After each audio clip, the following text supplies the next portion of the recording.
new episode, third episode of this one series, Who God Made You to Be. Does anyone here wants to eat a rotten tomato?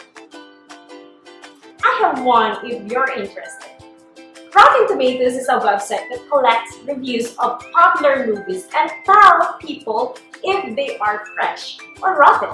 The more positive reviews a movie gets, the fresher it is. The more negative reviews a movie gets, the more rotten it is. Not only do they rate movies based on critics, people like you and me can rate movies too.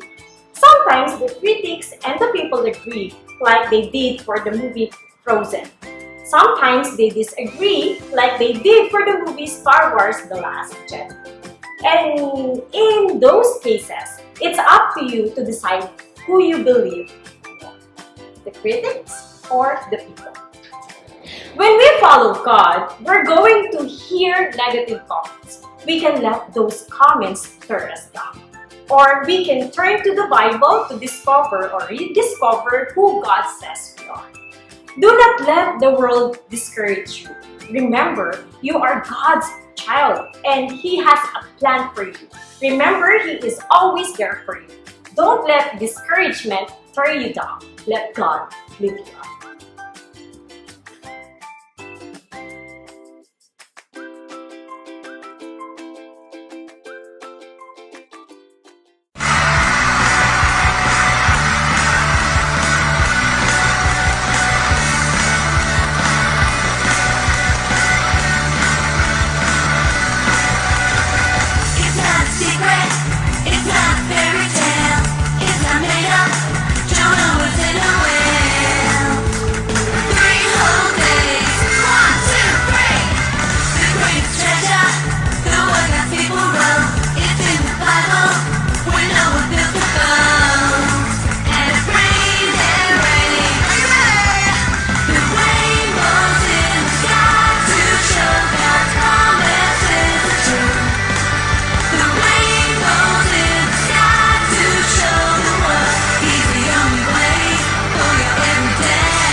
Instagram, Amazon, or any other internet platform, there's one thing that can grow your fan base and make more people give you a chance than anything.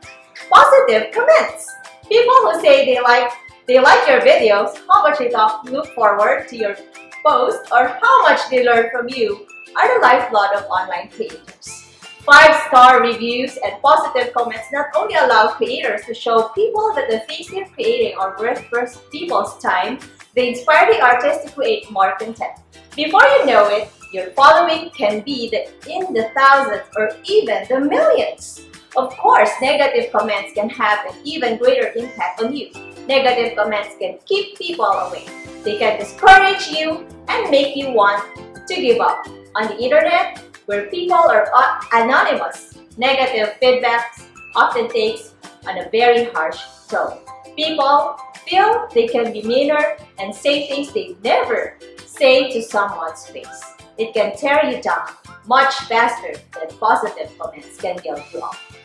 What's worse, people are 10 times more likely to share negative comments than positive ones.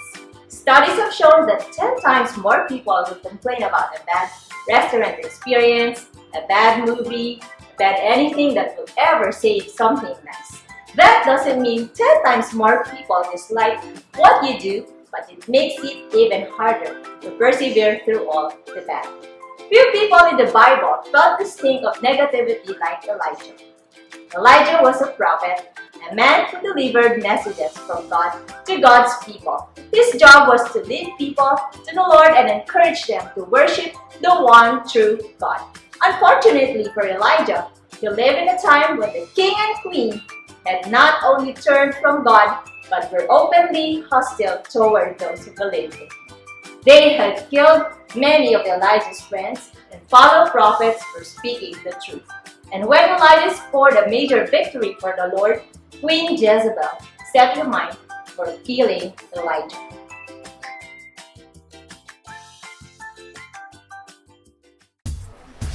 Stories of the Bible. Elijah in the wilderness. This is Elijah. Hello. Elijah was a prophet in Israel during the reign of King Ahab. This is King Ahab. Whatever. He came from the line of kings who did bad things, but King Ahab was the worst of them all. King Ahab and his wife Jezebel stopped following God and worshipped a fake god called Baal. Elijah's job was to tell the people of Israel and King Ahab to stop worshiping Baal and to worship God again. But King Ahab and Jezebel didn't like what Elijah had to say, or that he proved to everyone that God was more powerful than any other god. Elijah made Jezebel so angry that she wanted to kill him. She sent him a message saying, "May the gods strike me and even kill me if by this time tomorrow I have not killed you."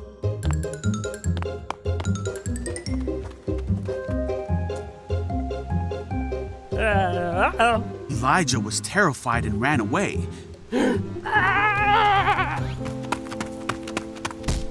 He went to a town and he left his servant there.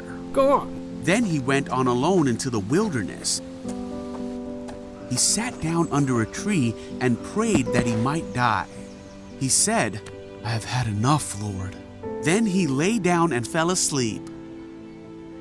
But as he was sleeping, an angel touched him and told him, Hi. "Get up and eat." He looked around, and there beside his head was some bread baked on hot stones and a jar of water. Whoa! So he ate and drank and then laid down again. The angel of the Lord came again and touched him and again said, Oh. "Get up and eat some more, or the journey ahead will be too much for you." So he did, and it gave him the strength to get up and continue on his way to a place called Mount Sinai. Later, Elijah would do what God wanted him to and would tell the people of Israel to follow God again.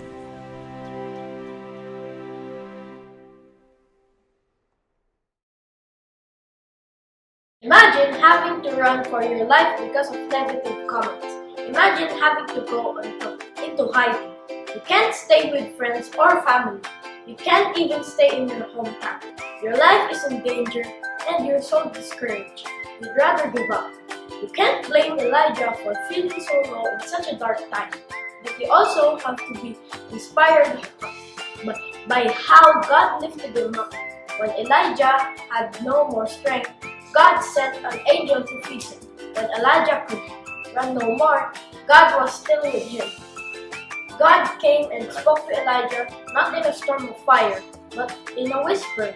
God was still there even after all that negativity, and he refused to quit on Elijah. This is a great passage to read when we are discouraged. It reminds us that God is still with us just as he was for Elijah. God can give us strength we need to get back up and carry on. Our memory verse for the week is found in Isaiah 41 verse 7. Fear not, I am with you. Be not dismayed, for I am your God. I will strengthen you, I will help you, I will uphold you with my righteous right hand. Hi kids! For this Sunday, it's true or false. You'll have 5 questions to answer and 3 seconds to answer each question. If your answer is true, I want you to do this. If your answer is false, I want you to do this. Alright, are you ready? Alright, let's go! Question number 1. Queen Jezebel was always encouraging of Elijah. 3 seconds start now. 3, 2, 1. The answer is false! Oopsies, I forgot to add this. But anyways, now, question number 2. Elijah ran when he found out Queen Jezebel wanted to kill him. 3 seconds start now. 3, 2, 1. The answer is true! Queen Jezebel did want to kill him. Bad queen. Bad queen. Alright, question number 3. Elijah was not at all discouraged. Alright, 3 seconds start now. 3, 2, 1. It's false! You need to toughen up, Elijah. Anyways, question number 4. God was with Elijah and he lifted his spirit. Alright, 4 seconds start now. 3 seconds start now. 3, 2, 1. The answer is true. Good job at toughening up. Alright, question number 5. God can lift us up when we feel down. 3 seconds start. Wait a minute when I clap. Answer immediately. No excuses. Alright? What's your answer? Alright, the correct answer is true. Comment down how many questions you got correct. Bye! Hang out with parents. Make this week's lesson real. Encourage everyone in your family to make at least one positive comment about every other person in the family every day. Yes, that includes a dog or cat.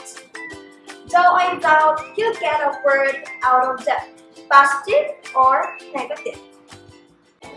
Elijah's story teaches us a few things about discouragement. First of all, it shows us that no one is immune to discouragement. Elijah was considered to be the greatest prophet in Israel's history. When Jesus was transformed on the mountaintop in front of 3 of his disciples, he saw him talking to 2 men, Moses and Elijah. The same Elijah who appeared and spoke to Jesus was ready to give up and die. If this the same Elijah can become the discouraged, we know we can too. Second, Elijah shows us that God is always with us. Jezebel and her soldiers lost track of Elijah, but God never did. God knew where to send an angel to meet Elijah, deliver food. God knew where to find Elijah when God decided to speak. We can run as far as we want from the world and God. We may lose the world, but we will never lose God. He will always be within reach. Just one prayer away. The third thing this story tells us is that God will give us the strength to carry on if we want it. I say if we want it. Because God will not force us to persevere. God did force Elijah to eat. He did not force him to stand up and walk to the entrance of the cave. Elijah made the choice to answer God. He took the first step and God did the rest. Discouragement can lay us flat and make us want to quit, but if we are willing to take the first step, God will restore strength to carry on. Discouragement can turn you down quickly. Negativity can batter you and make you want to quit. When you're feeling discouraged and ready to give up, reach out to God. Know that you are not alone and He is with you. Get up and when He says get up, pray and He will answer. You can overcome discouragement. God will never quit on you. What a blessed Sunday, guys! And thank you for sitting with us again on this kids service. See you again next Sunday. Goodbye!